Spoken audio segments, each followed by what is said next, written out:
প্রিয় দর্শক, আজকে আমি যে আলোচনাটা করব এটা মূলত তারেক রহমানকে নিয়ে। তারেক রহমানের বিএনপির উনি ভারপ্রাপ্ত চেয়ারপারসন। গত 15 বছরের বেশি সময় ধরে উনি আমাদের দেশে নেই, ইংল্যান্ডে অবস্থান করছেন, লন্ডনে আছেন। ওখানে থেকে উনি বিএনপিকে দল হিসেবে ঐক্যবদ্ধ রেখেছেন এবং পরিচালনা করছেন। ওনার সম্পর্কে আরেকটা তথ্য হলো, শেখ হাসিনা চলে যাওয়ার পর এর মধ্যে প্রায় 1 বছর 3 মাস হয়ে গেছে, কিন্তু এখনও উনি দেশে আসেননি। ওখান থেকে উনি নিয়মিত সোশ্যাল মিডিয়া এবং ইলেকট্রনিক মিডিয়ায় বিভিন্ন সময় বক্তব্য দিয়ে থাকেন এবং সেই বক্তব্য একদম গ্রামে গঞ্জে প্রত্যন্ত অঞ্চলে পর্যন্ত চলে যায়। উনি একদম প্রত্যন্ত অঞ্চলে তৃণমূল পর্যায়ের অনেক সভাতেও উনি অনলাইনে যুক্ত হন এবং মানুষের সঙ্গে কথা বলেন। এটা একটা নতুন ধারার রাজনীতি আমাদের দেশে বলা যায় ওনার মাধ্যমে চলছে। এটা নিয়ে প্রশংসা আছে, সমালোচনা আছে। আমি নিজেও বহুবার ওনার সমালোচনা করেছি। আজকে আমি যে কথাটা বলবো এটা আরেকটা কথা ধারাবাহিকতা। আমি এর আগেও কয়েকদিন আগে একটা বিষয় নিয়ে আমি কথা বলেছি। সেটা হলো যে এই যে গণভোট, এই সমস্ত রাজনৈতিক যে সমস্ত এজেন্ডা বিভিন্ন দলের, বিভিন্ন রাজনৈতিক দলের, তার বিপরীতে উনি বলেছেন যে কৃষকরা যে আলুর দাম পাচ্ছে না, এই বিষয়টা কিন্তু উনি তুলে এনেছিলেন ওনার একটা বক্তব্যে। সেটা নিয়ে অনেকে অনেক রকম ট্রল করেছে, বাট আমি এটাকে প্রশংসা করেছি। আমি মনে করি একটা পলিটিক্যাল লিডারের বক্তব্য এরকম গণমুখী হওয়া উচিত। আজকে আমি যে প্রসঙ্গটা নিয়ে কথা বলবো এটা হচ্ছে উনি ওনার ভেরিফাইড ফেসবুক পেজে এখন থেকে প্রায় 22-23 ঘন্টা আগে একটা পোস্ট দিয়েছেন এবং এই পোস্টটা উনি ইংরেজিতে লিখেছেন। ওনার পোস্ট সাধারণত আমি যতগুলি দেখি প্রায়গুলি বাংলায়ও পাই, ইংরেজিতেও পাই, বাট এটা উনি ইংরেজিতে লিখেছেন এবং বেশ বড় একটা পোস্ট। আমি হিসেব করে দেখলাম প্রায় 721 শব্দের এই পোস্টটা। 721 শব্দে সাধারণত একটা আপনার দৈনিক পত্রিকার পোস্ট এডিটোরিয়াল 721 শব্দের মধ্যে হয়ে যায়। তো সেই হিসেবে বলতে গেলে উনি একটা পোস্ট এডিটোরিয়াল লিখেছেন এবং লেখাটা অত্যন্ত ঝরঝরে। আমি নিজে পুরোটাই পড়েছি এবং উনি অত্যন্ত সুন্দরভাবে দুটো ইস্যুকে তুলে এনেছেন। এই দুটো ইস্যু হলো একটা হলো বিভিন্ন বন্দরগুলিকে বিদেশিদের কাছে লিজ দিয়ে দেওয়া, আরেকটা হলো এলডিসি থেকে উচ্চতর পর্যায়ে উত্তরণের জন্য সরকার যে সিদ্ধান্ত নিয়েছে সেটা নিয়ে। এবং এই দুই ক্ষেত্রেই সরকারের সিদ্ধান্তের উনি বিরোধিতা করেছেন। সরকারের সিদ্ধান্তটা হলো, সরকারের সিদ্ধান্তগুলো আমি বলি, যেমন ওনারা অলরেডি 2টা পোর্ট তড়িঘড়ি করে 2টা বিদেশি প্রতিষ্ঠানের কাছে দিয়েছেন। কি শর্তে দিয়েছেন, কি এখানে আমাদের কি লাভ, আমাদের কি ক্ষতি, আমাদের কি ঝুঁকি, এগুলো নিয়ে কোনো রকম কেউ জানে না। এবং আশিক চৌধুরী সাহেব বিরাট, যিনি চেয়ারম্যান, উনি বলেছেন এগুলো নাকি নন ডিসক্লোজার এগ্রিমেন্ট। আমার পোর্ট আরেকজনকে বিদেশি কোম্পানিকে আপনি দিবেন, সেটাতে আমরা কি পাবো, লাভজনক হবে না লস হবে, এটা জানার অধিকার আমাদের জনগণের নাই। উনি করবেন, ওনার সে এখতিয়ার আছে। এটা কি স্বৈরাচারী এখতিয়ার, নাকি প্রশাসনিক এখতিয়ার, নাকি গণতান্ত্রিক এখতিয়ার, এটাও প্রশ্ন আমরা করতে পারবো না। উনি দিবেন। উনি আবার এই দেশের নাগরিকও না, কিন্তু উনি দ্বৈত নাগরিক। উনি অর্ধেক এই দেশের নাগরিক আর অর্ধেক হলো যুক্তরাজ্যের নাগরিক। উনি এই কাজ শেষ করার পরে যখন এই সরকারের পতন হবে অথবা চলে যাবেন, তখন কিন্তু নিশ্চিতভাবে আপনি 100% গ্যারান্টি লিখে রাখতে পারেন উনি আবার যুক্তরাজ্যে ফিরে যাবেন। এখন আসছেন ফপর দালালি বলে, একটা ফাপড় দালালি না ফপর দালালি একটা শব্দ আছে, ওটা করতে আসছেন নাকি, আমাদেরকে জ্ঞান দিয়ে যাচ্ছেন, আমাদের জিনিসপত্র লিজ দিয়ে যাচ্ছেন। যাই হোক, চট্টগ্রামের নিউ মেরিন পোর্ট, এটাও লিজ দেওয়ার জন্য সব কিছু ঠিকঠাক। এর মধ্যে আদালতে একটা মামলা হয়েছে, রিট হয়েছে এটা নিয়ে। সেই রিটের রায়ও আমরা আগামী সপ্তাহে পেয়ে যাবো হয়তো বা, আর কয়েকদিনের মধ্যে মানে ডিসেম্বরের 1st উইকে আমরা আদালত থেকে এটা রিটের রায় পাবো, কি পাবো না পাবো। এই সময় এই 2টা ঘটনা নিয়ে তারেক রহমান সাহেবের অনেক বড় একটা স্ট্যাটাস আমি দেখতে পেলাম। এবং এখানে উনি কী বলেছেন, বেসিক্যালি প্রথমে যে কথা, উনি 2টো ঘটনা উল্লেখ করেছেন। একজন ক্ষুদ্র গার্মেন্টস মালিক কীভাবে তার রপ্তানি বন্ধ হয়ে যাওয়াতে এখন তার জীবন ধারণটা কীরকম সমস্যা হচ্ছে, টাকা দিতে পারছেন না। আর একজন চাকরিজীবীর কথা বলেছেন, উনিও একটা জায়গায় চাকরি করতেন, রপ্তানিমুখী চাকরি, এবং সেখানে তার ওভারটাইম ধীরে ধীরে কমে গেছে, তারপরে বেতনও বন্ধ হয়ে গেছে। এখন উনি সংসার কীভাবে চালাবেন এগুলি নিয়ে টেনশন করছেন। এই যে ঘটনাগুলো উনি বলেছেন, এটাকে উনি ব্যাখ্যা করেছেন যে এলডিসি থেকে কীভাবে উত্তরণ হওয়া যায়। উনি বলেছেন যে যখন রপ্তানির উপর চাপ বাড়ে তখন প্রথমে ওভারটাইম বন্ধ হয়, তারপরে শিফট কমে, তারপরে চাকরি চলে যায়। এগুলো কোনো খবরের শিরোনাম হয় না, এগুলো সাধারণ ঘরের নীরব সংকট। কিন্তু এরপরে যে উনি যে কথাটা বলেছেন, দ্যাট ইজ মোস্ট ইম্পর্টেন্ট কথা। আমি ইংরেজিটা কিন্তু আপনাদের বাংলা করে আপনাদের পড়ে শোনাচ্ছি। মানে পরেরটাই হলো সবচেয়ে গুরুত্বপূর্ণ। সেটা হলো যে তারা কখনো এই সিদ্ধান্তে ভোট দেয়নি, তাদের কখনো জিজ্ঞাসাও করা হয়নি, তাদের সামনে কখনো প্রকৃত হিসাব নিকাশও রাখা হয়নি। এই কারণেই বাংলাদেশের এলডিসি থেকে উত্তরণের বিতর্কটি সরকারি বিবৃতি যতটা সহজ করে দেখায় তার চেয়ে অনেক বেশি গুরুত্বপূর্ণ।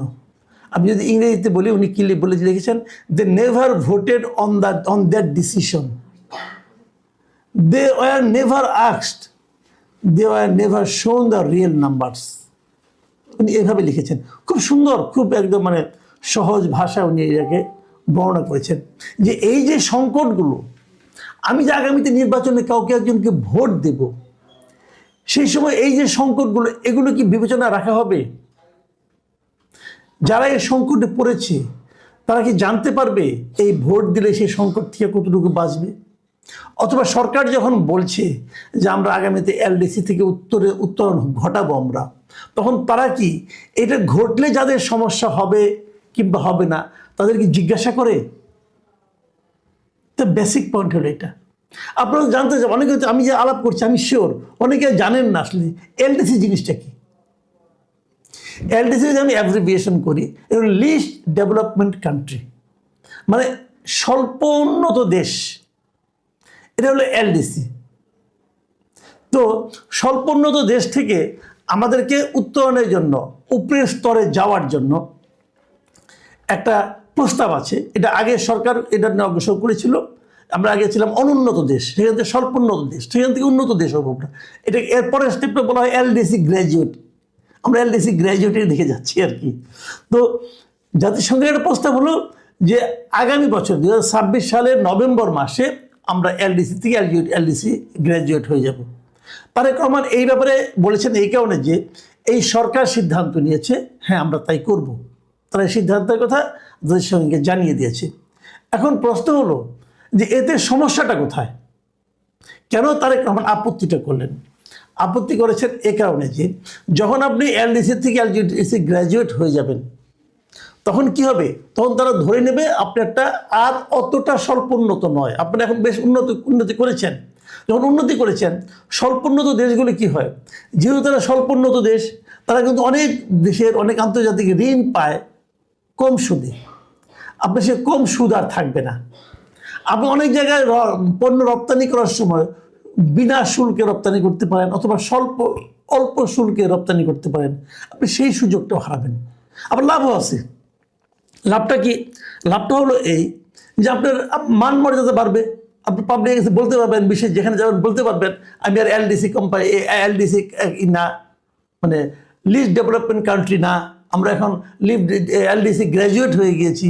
অতএব আমাদের এখানে মানুষের অর্থনৈতিক অবস্থা খুব ভালো, তোমরা আসো, এসে আমাদের এখানে বিনিয়োগ করো, আমাদেরকে ঋণ দাও, সুদ বেশি হোক, আমি ঋণ শোধ করতে পারবো যেহেতু আমার টাকা আছে। এগুলো তো এই লাভের চেয়ে ক্ষতি কি বেশি না লাভ বেশি, এটা নিয়ে আলোচনা চলতে পারে। তারা তখন কিন্তু ওই কথাটাই বলেছেন যে এলডিসি থেকে এলডিসি গ্র্যাজুয়েট হলে পর যারা এফেক্টেড হবে তারা কি জানে যে সরকার এরকম একটা সিদ্ধান্ত নিচ্ছে? তাদের কি বলা হয়েছিল যে এই সিদ্ধান্ত আমরা নিতে যাচ্ছি, তোমাদের কি মতামত? জিজ্ঞাসা তো করা হয়নি। তো সিদ্ধান্তটা কে নিচ্ছে? সরকার নিচ্ছে। তারেক রহমান এই জায়গায় প্রশ্ন করেছেন যে আপনি যে নিচ্ছেন সিদ্ধান্তটা, আপনি কি একটা নির্বাচিত সরকার? আপনাকে কি জনগণ ম্যান্ডেট দিয়েছে এই সমস্ত সিদ্ধান্ত নেওয়ার জন্য? আপনি তো একটা অন্তর্বর্তীকালীন সরকার। আপনি অন্তর্বর্তীকালীন সরকার হিসেবে নতুন একটা রেগুলার গভর্নমেন্ট আসবে, তাদের কাছে দায়িত্ব হস্তান্তর করে চলে যাবেন। তো আপনি কেন এই সমস্ত মৌলিক সিদ্ধান্ত নিচ্ছেন যা নেওয়ার এখতিয়ার আপনার নেই? ঠিক এটাই কিন্তু উনি বলেছেন, একই কথা বলেছেন পোর্টের ব্যাপারে, বন্দরের ব্যাপারে, যে আপনি যে বন্দর আয়োজনকে দিয়ে দিচ্ছেন, আপনি কি কারোর সঙ্গে আলাপ করেছেন অথবা এটা কি দেওয়ার আপনার অধিকার আছে? অধিকার তো নেই। আপনি এইটা আপনি কার কাছে জবাবদিহি করছেন? আপনি তো জবাবদিহি করছেন না। এই জায়গায় কিন্তু উনি বলেছেন যে, ওনার কথার পড়ে শোনায় আপনাকে, এই লেট মি ভেরি ক্লিয়ার, উনি ক্লিয়ার করেছেন যে আমি পরিষ্কারভাবে বলি, এটি ব্যক্তি বিশেষ বা কাউকে আক্রমণ করার বিষয় নয়, এটি প্রতিষ্ঠানকে রক্ষা করা এবং সেই নীতিকে রক্ষা করা যে সিদ্ধান্তগুলো ভবিষ্যতে দশক গঠন করবে, সেগুলো এমন সরকারেরই নেওয়া উচিত যারা জনগণের কাছে জবাবদিহি করে। জনগণের কাছে জবাবদিহি কে করে? অন্তর্বর্তীকালীন সরকার জনগণের কাছে জবাবদিহিতা করে না। তারা কাউকে কিছু বলে না, তারা স্বাধীন। তো তারা কি এই সমস্ত সিদ্ধান্ত নিতে পারে? পারে না। প্রিয় দর্শক, উনি বলেছেন মধ্যে, আমি ওনার শেষ বক্তব্য আরেকটা বক্তব্য পড়ে শেষ করি। উনি বলেছেন কেউ বলছে না যে আমরা এলডিসি থেকে উত্তরণ করব না, ওনার বক্তব্য, বা আমাদের বন্দর সংস্কার করা উচিত নয়। দাবি আরো সহজ এবং মৌলিক, একটি দেশের ভবিষ্যৎ সেই সরকার দ্বারা স্থির হওয়া উচিত নয় যেটি জনগণ নির্বাচন করেনি।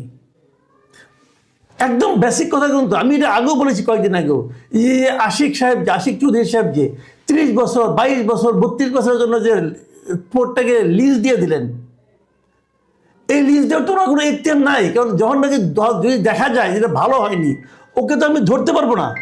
তাকে কি আমি ধরতে পারবো? তাকে আমি ধরতে পারবো না। এই জিনিসটা কিন্তু আপনাকে ভাই মাথায় রাখতে হবে। উনি ঠিক এই কথাটাই কিন্তু বলেছেন।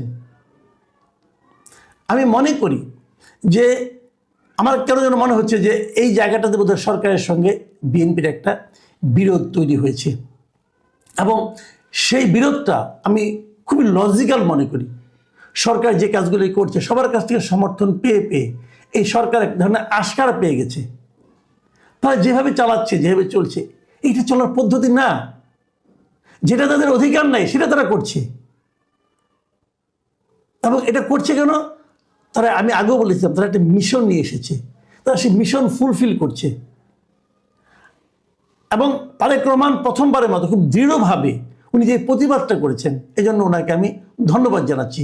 আমরা পলিটিক্যাল পার্টির লিডারদের কাছ থেকে এরকম দেশপ্রেমী আশা করি, এবং আমি আশা করি অন্যান্য যে পার্টিগুলো আছে, যেমন জামাতে ইসলাম আছে, এনসিপি আছে, তারাও এই সমস্ত বিষয়ে সরকারের বিরোধিতা করবে। যে এই সরকারের যা করার এখতিয়ার নেই তা তারা করতে যাচ্ছে কেন, এগুলো থামানো দরকার। এবং যারা এই পেছনে আছে, যারা কলকাঠি নাড়ছে, তাদেরকেও সামনে নিয়ে আসা দরকার। আপনি অজুহাত দিবেন যে G2G এর চুক্তি ডিসক্লোজ করা যাবে না, এই সমস্ত ফালতু কথা বলে কোনো লাভ নেই রে ভাই। G2G কি? আপনি ডেনমার্ক এবং সুইজারল্যান্ডের সঙ্গে চুক্তি করছেন, আপনি কি গভর্নমেন্টের সঙ্গে করছেন নাকি ওখানকার বেসরকারি প্রতিষ্ঠানের সঙ্গে করছেন? আপনি বেসরকারি কোম্পানির সঙ্গে করছেন। তো কোম্পানির সঙ্গে করা চুক্তি G2G হয় কীভাবে? আমাদেরকে হাইকোর্ট দেখাচ্ছেন আপনি? হাইকোর্ট দেখাবেন না ভাই, প্লিজ। এগুলি ঠিক না। এবং আমি মনে করি যে প্রত্যেকটা পলিটিক্যাল পার্টির এখন সামনে এগিয়ে আসা উচিত। কেন এগিয়ে আসছেন না আমি জানি না, কিসের বিনিময়ে এগিয়ে আসছেন কিনা আমি জানি না। এর আগে দেখেছি আনু মোহাম্মদ, আবদুল্লাহ সাইদের মতো ব্যক্তিরা এই সমস্ত বন্দর টন্দর নিয়ে বেশ আন্দোলন করতো, হরতাল তো ডাকছিল একবার।